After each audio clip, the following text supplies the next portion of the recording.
I think at this point, Genshin Impact is probably one of the most popular free-to-play games currently going on, and after playing it for a good while, I can 100% see why, because to me it feels like a massive AAA game. But when the game officially released back in September of last year, I really wasn't expecting all that much because again, it was a free-to-play game, and with all the updates that came out for the game, whether that's new characters, new events, and I know later on we'll get new regions, I think Mihoyo did a good job making them very fun despite the fact that it's a free-to-play game, and I still think that's a pretty cool thing. But I want to get into the topic of the video, starting with my likes of course, and one of the things I really did love about this game has to be the characters themselves. I feel a lot of the noble characters have a lot of personality, and I really do love seeing them interact with each other. Basically, all of the notable characters I feel have a lot of personality, and I just love seeing them interact with each other. The main story of each region might only show a certain amount of them, but they're all extra character stories, which is really nice just because there was a lot more freedom for them just to do whatever the hell the writers can think of. Then there's also hangout events, which as the name states, you can hang out with certain characters, and that's really nice just because again, you do get to see more of them. Stuff like this I really like just because again, it's not limited to the main story quests, so obviously again, there's a lot of freedom you can have with these. And some of my favorite characters story-wise definitely have to be Zhongli, Mona, and Venti to name a few. And again, I just think they're really fun and I do love seeing them. I also think the gameplay has a decent amount of depth and it's pretty fun for the most part. Each character has their own passives, elemental combat abilities, and elemental bursts, which ends up being something related to their element of course. For example, characters like Sucrose can help provide massive AoE animal damage, and this can actually spread whatever element you want, and someone like Xinyan can actually provide a shield which gets stronger with the enemies you hit. Like for example, if you hit 3, I believe that you get to have a circling pyro pulse come out, which is really cool. And even characters with similar abilities like Xinyan's similar ability have different properties. Like for example, Diona, she just shoots off ice attacks, and if you hold it, it shoots up 5 instead of 2. And stuff like this I love again because team compositions can be really unique, and you also have the artifact system which helps up buff your characters, so you could just buff up their strongest stats. Like for example, Jinyan, she has the ability with her shield where it goes off her defense I believe, so you can just help buff up that. And say for example, if you have her C1, you could buff up her crit chances because when she crits, she can actually double her attack speed. So if you really want to do her physical build, you could just do that with the artifacts and make sure she crits almost all the time.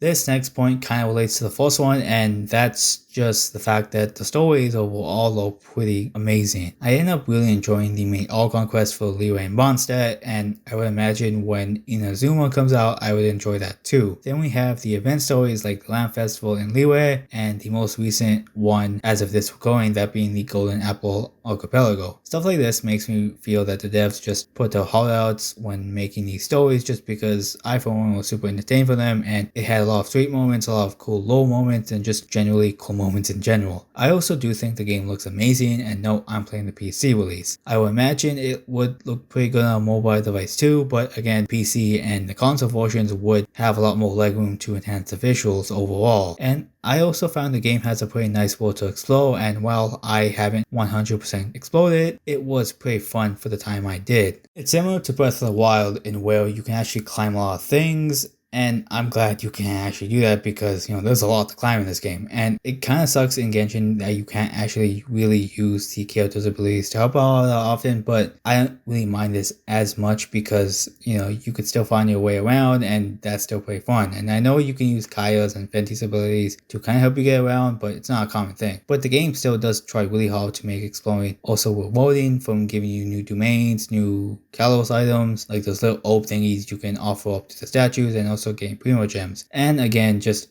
find your pathway up and just, exploring every inch is also, again, pretty fun. And like many, I really enjoyed Genshin Impact. It has a lot going for it. The world, characters, and gameplay, again, I think are super solid. And the game is constantly getting updates with more characters and whatnot, and there's definitely a lot to do with these updates when they come out. But with all the positive aspects about this title, you can guess this has some downsides, and knowing what kind of game this is, I'm guessing you know what I'm going to say. And one of these things has to be how grindy the game can get, and it pretty much affects all aspects of the game. Not only do your characters and weapons need XP, they also need extension materials, and for the characters, you need to end up fighting field bosses along with fighting random enemies on the field and also getting flowers. And for the weapons, it's just fighting domains and just fighting enemies in the field. And for the field bosses and domains, you need resin, and that can go off pretty fast considering the fact that you only get 160 and field bosses waste 40, I believe, and the domains waste about 20. And yes, you don't really need to waste resin in the field when you fight the enemies for essential materials, but still you need to grind a whole lot. And the artifacts are worse in the way where they might not give you the exact stats you want, so grinding for them can take a whole lot longer. And of course you don't need to pay for resin, it's just, you know, to get stronger quickly. I feel it's encouraged to pay, and while I haven't, I would imagine a lot of people have, considering the fact that Genshin has made a lot of money so far, and again, you know, this is a numbers game, so you want to get the strongest parts quickly. That and characters are going by wishing for the most part, so you have to grind out primo gems for them, and some 5 stars are limited, so good luck getting them. This next point relates to the characters, and that's just how super annoying they are to obtain. Of course, you have to wish for them, and you know, it's mostly just led up to RNG. And I know on the limited battles, some 4 stars do get rated up, but it's only 3 at a time. So if you really want a 4 star, you just gotta pray that they're on whatever banner that you're wishing on, just because, you know, they have a better chance. Because on the non-limited banner, it's basically almost everything. And say, even if you do wish, you might not even get that exact 4 star that you want. Same thing with the 5 stars, but they're a lot more rare. Along with that, some characters just get really powerful with extra constellations. I do know that all characters get better with the extra constellations for the most part, but someone like Zuko's, she's far better with the C1, so sometimes you just gotta hope you get the extra constellations if you wanna deal the most damage. And for Genshin Impact, I can see both sides on why people love this game and why people just don't really want to play it. Since by the end game, you have to either play daily or just pay up to help grind a little bit faster and get characters a little bit quicker. And while it's a fun game to me, again, I do understand why some are hesitant and why just some people just stop playing the game overall. But I can see that effort that Mihoyo put in, because it's, again, genuinely a really good game, and I feel most of my issues would have been solved if this was just a normal paid game. I actually wouldn't mind, say, getting Ishizuna for like an expansion pass or whatever if, you know, it was a paid game. But I really want to hear what you guys liked and disliked about this game, so let me know in the comments below. And of course, for me, I will go over my likes and dislikes before the video ends. Likes: fun characters, gameplay has some depth and is fun, the game's world and Argon quest are pretty cool, game looks amazing, and the world is fun to explore. Dislikes: game will get super grindy, combat outside of character skills and elements is pretty mashy, and getting characters can be super annoying. Thank you all for watching, see you guys later.